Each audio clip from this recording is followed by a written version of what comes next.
তুমি ফিরবে, লিখেছেন সমরেশ মজুমদার।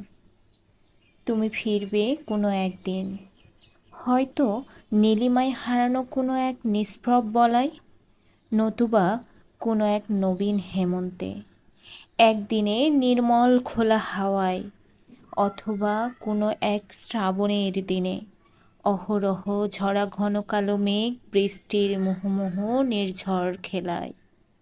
তুমি ফিরবে কোনো এক রাতে পূর্ণিমার ভরা জ্যোৎস্নায়। তুমি ফিরবে জানি বহুদিন পরে, হয়তোবা 1000 বছর পরে, কোনো এক নিঃস্ব হৃদয়ে লক্ষ প্রাণের ভিড়ে তুমি ফিরবে, বহুরূপে সেই প্রাণে অনেক নবীনের ভিড়ে, তোমার আমার গড়া ভালোবাসার নীড়ে। ধন্যবাদ সবাইকে, সবাই ভালো থাকবেন, সুস্থ থাকবেন। আসসালামু আলাইকুম।